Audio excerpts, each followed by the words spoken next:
Welcome to our YouTube channel Jainit career hub. Hello friends, आज मैं आपको हिस्ट्री क्लास 10th का स्टार्ट करने जा रही हूँ, जिसमें फर्स्ट चैप्टर है आपका यूरोप में राष्ट्रवाद, यानी कि यूरोप में राष्ट्रवाद का प्रादुर्भाव कैसे हुआ, राष्ट्रवाद के प्रादुर्भाव में क्या क्या महत्वपूर्ण तथ्य शामिल थे, या हिस्ट्री जो इतिहास जो होता है वह हमारे प्राचीन साम्राज्य यानी प्राचीन सभ्यता संस्कृति के बारे में हमें बताती है कि हमारे प्राचीन संस्कृति सभ्यता किस प्रकार के थे, कैसी शासन प्रणाली थी।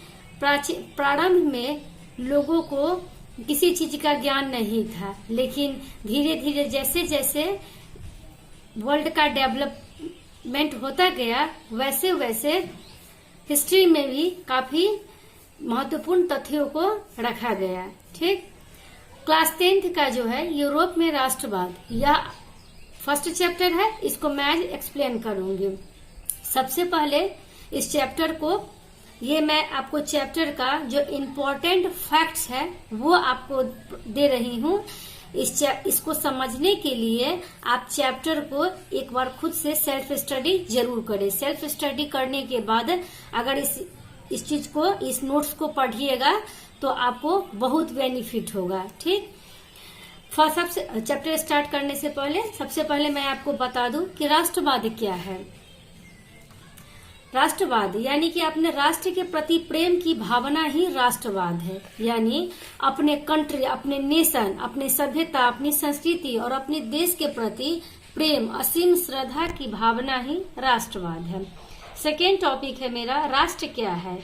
तो राष्ट्र को अनेक मनोवैज्ञानिकों ने अपने अपने तथ्यों के अनुसार इसकी परिभाषा दी है, लेकिन इसकी जो सबसे अच्छी परिभाषा मुझे लगी वह अर्नेस्ट रेनर के अनुसार समान भाषा यानी कि सेम लैंग्वेज, नस्ल, धर्म ही राष्ट्र है।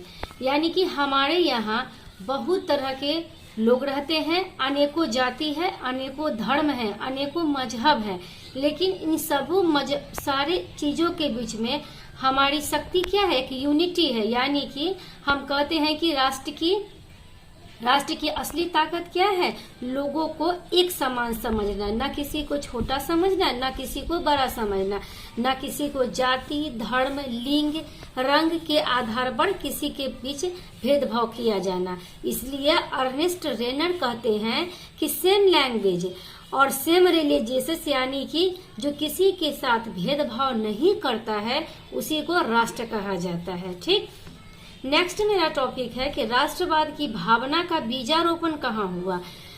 राष्ट्रवाद यानी कि यह तो जरूर कहीं से इसका प्रादुर्भाव हुआ होगा। तो सबसे पहले राष्ट्रवाद की भावना यानी कि राष्ट्रवाद का भावना का बीजारोपण यानी कि वह कहाँ से पनपा, तो इसका आंसर है यूरोप के पुनर्जागरण काल से ही।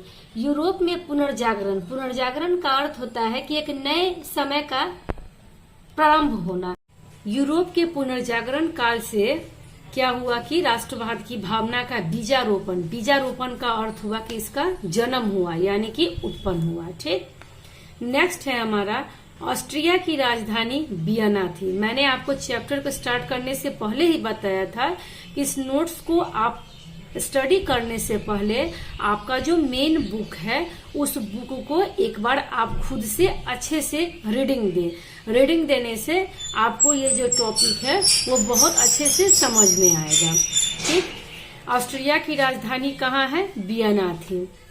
नेक्स्ट है सन 1815 ईस्वी के वियना सम्मेलन की मेजबानी ऑस्ट्रिया के चांसलर मेटरनिख ने किया था। यानी कि 1815 ईस्वी में वियना सम्मेलन का जो मेजबानी था वह किसने किया था, ऑस्ट्रिया के चांसलर मेटरनिख ने। यहाँ आपका 2 क्वेश्चन निकल गया, एक ऑस्ट्रिया का चांसलर कौन था तो मेटरनिख, और वियना में जो सम्मेलन हुआ था उसकी मेजबानी किसने की थी तो मेटरनिख ने।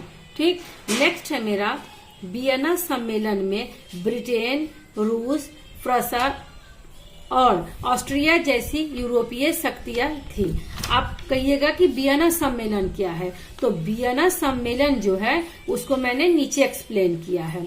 यानी कि वियना सम्मेलन, वियना कांग्रेस 1815 क्या है, तो यूरोपीय देशों के राजदूतों ने एक सम्मेलन था जो 18 जून से 14 जून 1815 को वियना में आयोजित हुआ, इसलिए इसका नाम पड़ा कि वियना कांग्रेस 1815। अब वियना सम्मेलन में कौन कौन शामिल थे, तो वियना सम्मेलन में ब्रिटेन, रूस, प्रसा और ऑस्ट्रिया जैसी यूरोप की जो महान शक्तियां थी वह इसमें इन्वॉल्व थी। ठीक, नेक्स्ट है हमारा बुर्बो वंश का सम्राट फर्डिनेंड था। यह आपका ऑब्जेक्टिव हो गया, आपको इसको बुक में पढ़िए। बुर्बो वंश के बारे में सारा डिटेल दिया है और मैं उतना अगर एक्सप्लेन करूंगी तो मैं आपको ज्यादा से ज्यादा नोट्स नहीं दे पाऊंगी, इसलिए मैंने इसके छोटे छोटे टर्म को आपको दे रही हूँ। बुर्बो वंश का सम्राट कौन था, फर्डिनेंड था। फर्डिनेंड को मैंने यहाँ अंडरलाइन किया है। नेक्स्ट है इटली में राष्ट्रीयता का विकास 19वीं सदी के आरंभ में हुआ। यानी आपसे क्वेश्चन ऑब्जेक्टिव पूछा जाए इटली में राष्ट्रीयता का विकास कितने ईस्वी से आरंभ हुआ, तो 19वीं सदी के आरंभ से स्टार्ट हुआ। नेक्स्ट है मेरा नेपोलियन का पतन कब हुआ, पतन यानी कि उसका अंत, तो नेपोलियन का पतन 1814 में हुआ। ठीक, नेक्स्ट है मेरा इटली विजय के पश्चात नेपोलियन ने 3 गणराज्य गठित किए थे। ये 3 गणराज्य कौन कौन है, सिस्पाइन गणराज्य, लिगुलियन गणराज्य एंड ट्रांसपेडेन गणराज्य। इन तीनों गणराज्यों का डिफिनीशन जो है आपको बुक में है, आप बुक से सेल्फ स्टडी करके क्लास 10th के हिस्ट्री से फर्स्ट चैप्टर से आप ये तीनों का डिफिनीशन खुद से कर सकते हैं।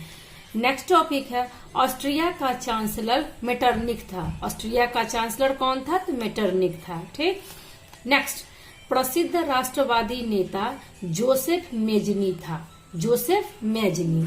नेक्स्ट मेजनी साहित्यकार, गणतांत्रिक विचारों का समर्थक और योग्य सेनापति था। ठीक, नेक्स्ट यंग इटली की स्थापना मेजनी ने 1831 ईस्वी में की।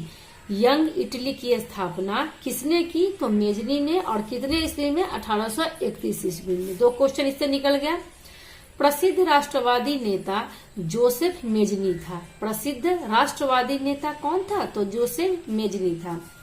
यंग यूरोप की स्थापना 1834 में हुई थी, यंग यूरोप की।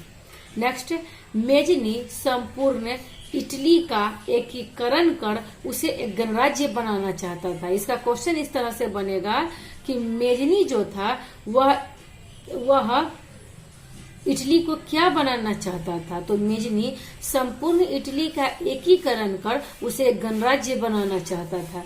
यंग यूरोप की स्थापना मेजनी ने की थी। नेक्स्ट गैरिबाल्डी पेशे से क्या था, तो गैरिबाल्डी पेशा यानी कि उसका काम क्या था, तो वह एक नाविक था। ठीक है, इसके अलावा मैं आपको और क्वेश्चन जो है ऑब्जेक्टिव क्वेश्चन और जो इम्पोर्टेंट फैक्ट्स होगा वो मैं आपको दूसरे वीडियो में कल शेयर करूंगी 6 से। इसी तरह आप इस चैप्टर को आप तभी समझ पाइएगा जब इस चैप्टर को आप अच्छे से सेल्फ स्टडी कीजिएगा। ठीक, अगर आपको मेरा ये वीडियो अच्छा लगे तो प्लीज इसको लाइक कीजिए, सब्सक्राइब कीजिए, शेयर कीजिए, बेल आइकॉन को दबाइए ताकि मेरा नेक्स्ट वीडियो आए तो इसका नोटिफिकेशन आप तक पहुंचता रहे। मैं क्लास 10th का धीरे धीरे सारे सब्जेक्ट का चैप्टर बाय चैप्टर आपके सामने कुछ इम्पोर्टेंट फैक्ट को आपको देती रहूंगी। प्लीज मेरे चैनल को जरूर सब्सक्राइब कीजिए। Thank you.